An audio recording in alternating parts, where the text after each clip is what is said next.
Good evening. You're watching the main news on HKIBC. I'm Wynna Wong. Here's a look at tonight's top stories. Compulsory testing is stepped up as Hong Kong's new COVID cases surge past 4,000. Giant panda An has died at the age of 35 after thrilling Ocean Park visitors for more than 20 years. And either Rishi Sunak or Liz Truss is set to become the next British Prime Minister. The government is ramping up the fight against COVID by issuing more compulsory testing notices and stepping up tests for staff of care homes. The new arrangements come as daily cases rose above 4,000 to the highest level since early April. Janice Lowe reports. As COVID cases in Hong Kong keep rising, the Centre for Health Protection announced that it will issue compulsory testing notices for more premises. To prevent the long queues seen in February, the workload of testing facilities will be monitored, amid hopes that the operation can be done faster. There will also be new testing arrangements for staff of residential care homes. From next Wednesday, they will have to take a PCR test every week instead of every fortnight, while also taking a rapid antigen test before reporting for duty. They can either take the test at community centers or use the PCR kits provided by the government.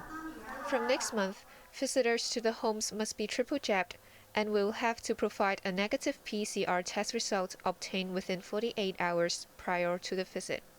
Daily rapid antigen tests for students will be maintained. Hong Kong today recorded 4,375 COVID cases, of which 299 were imported. For the first time since April 2nd, infections exceeded 4,000, but the city is no way near the peak. I think we have observed a slowly increasing in number, gradually increasing number of confirmed cases over the past few weeks. So the doubling time may takes around 2 weeks. So there's no sign of decreasing in number. So maybe we have not yet seen the peak. Another 163 infected people were admitted to hospital. 2 patients are critically ill and 7 are in serious condition. COVID claimed 3 more lives, all elderly people who received 2 doses of vaccines. Janice Lowe, HKIBC. Animal lovers are saddened by the death of giant panda An, one of Ocean Park's biggest attractions. The animal was euthanized at the age of 35 after its health worsened. Joanna Ho reports. Crowd puller An was euthanized this morning after its health deteriorated in the past few weeks. Ocean Park said the 35-year-old male giant panda had stopped eating solid food since Sunday and only drank water or electrolyte beverages. Veterinarians from the park and the Agriculture, Fisheries and Conservation Department decided to put down the cuddly animal after consulting the China Conservation and Research Center for the giant panda. A banner and a bunch of flowers are all that remain at Anan's home in Ocean Park. This woman, who visited the panda every day, broke down in tears after hearing the news when she arrived at the park this morning. She said the panda was special to her as its ears used to move when it ate. She was impressed that Anan lived to a ripe old age, dying at the human equivalent of 105 years.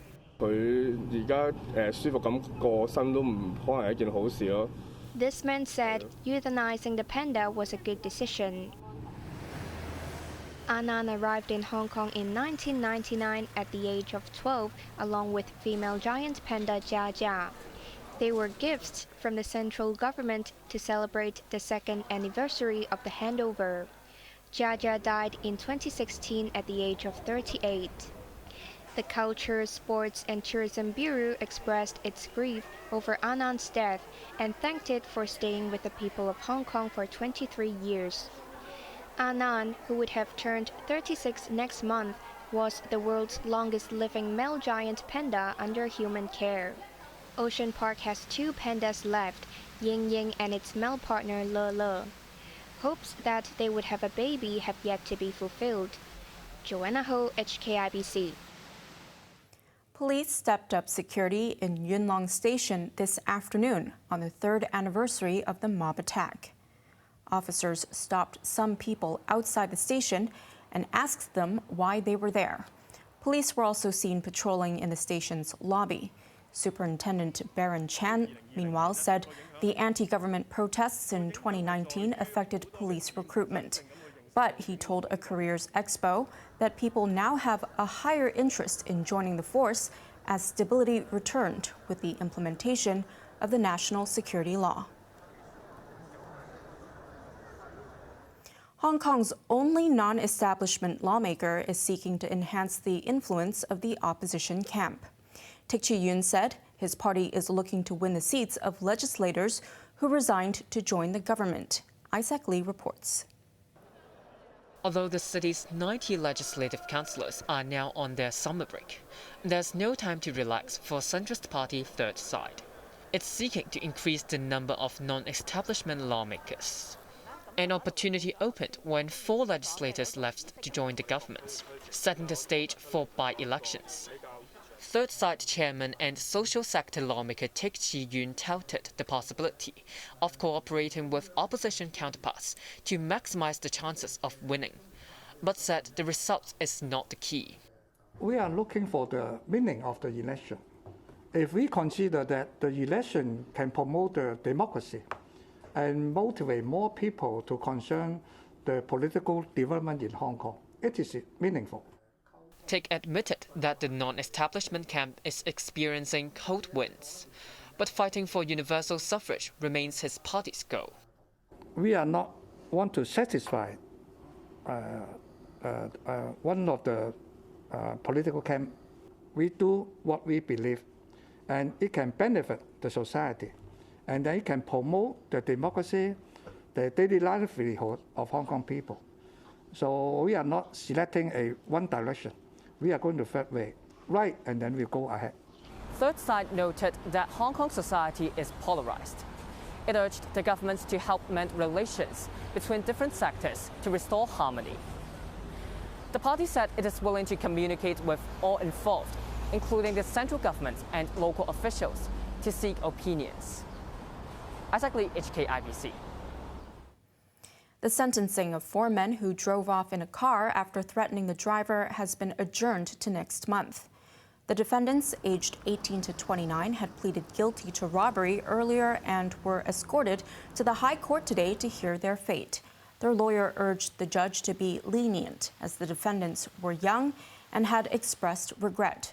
Sentencing was adjourned until next month because one defendant had also pleaded guilty to drug conspiracy, and the judge wanted to know the value of the drugs.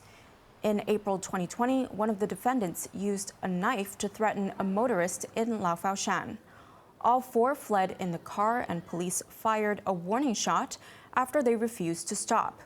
The vehicle came to a halt when it crashed into guardrails in Tai Po. Overseas now, the last 2 contenders have emerged in the race to become Britain's next Prime Minister.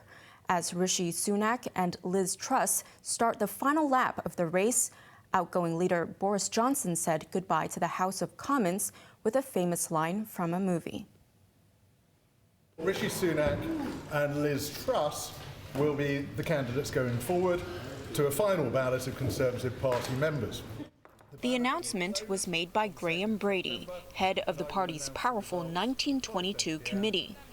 This means Foreign Secretary Liz Truss will take on former Chancellor and front-runner Rishi Sunak in the contest to succeed Boris Johnson as party leader and Prime Minister. Trade Minister Penny Mordaunt was voted out by Conservative lawmakers in the 5th ballot. The floor is now open to the party's 160,000 members to pick their choice, with the final winner declared on September 5th. Johnson, meanwhile, attended what's expected to be his final session at the House of Commons. Despite being forced to leave office, most wanted to end things on a light and friendly note. I do know that the relationship between a Prime Minister and Leader of the Opposition is never easy, and this one's proved no exception to the rule. But I would like to take this opportunity to wish him, his wife and his family the best for the future. I want to use the last few seconds, Mr. Speaker, to give some words of advice to my successor, whoever he or she may be. Number one, stay close to the Americans, stick up for the Ukrainians, stick up for freedom and democracy everywhere. Mission largely accomplished for now. And Mr. Speaker, I want to thank everybody here and hasta la vista, baby. Thank you. Johnson left to a standing ovation from his loyalists. U.S. President Joe Biden has indicated that talks with President Xi Jinping are around the corner. Biden also expressed doubts on whether House Speaker Nancy Pelosi should visit Taiwan. Well, I think that the military thinks it's not a good idea right now, but I don't know what the status of it is. Okay?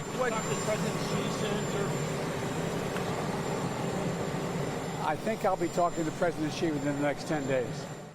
The Financial Times says Pelosi plans to visit Taiwan next month, but there is no confirmation. If she does go, she would be the highest-level U.S. official to visit the island in over 2 decades. Beijing says it would take resolute and forceful measures should Pelosi make the trip.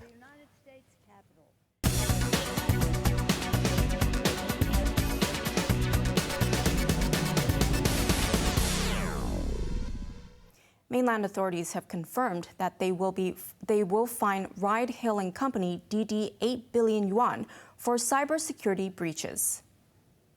This follows a months-long investigation. The firm is expected to be allowed to get back on track, including listing in Hong Kong and accepting new customers.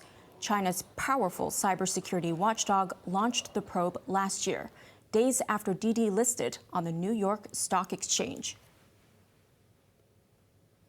Inflation in Hong Kong has risen to its highest level so far this year. The Consumer Price Index in June went up by 1.8% year-on-year and was 0.6% higher than in May. Utilities recorded the highest growth, rising 14.1% from a year earlier. But there was some relief for tenants as private housing rents fell 0.8%. The government expects overall inflation to remain mild in the near term because of stable domestic costs. A look at the markets now. The Hang Seng Index closed down 315 points. Top 10 active stocks, Tencent was down $4.60, Meituan down $4.30, Alibaba down $1.20. Wuxi Bio up 90 cents, Kuaishou up $1. In foreign exchange rates, the euro is at 8, British pound 9.35, Canadian dollar 6.07.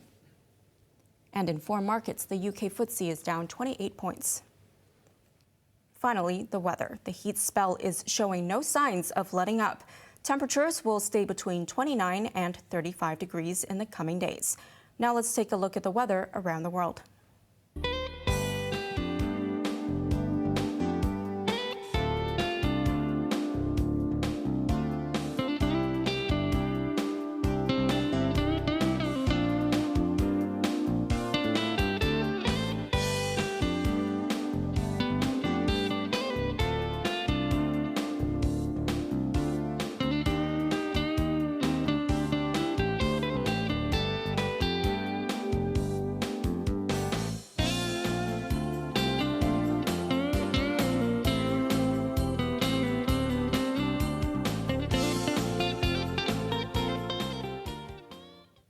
And that's our main news for Thursday night. Join us for more news at 11. I'm Wynna Wong. Good night.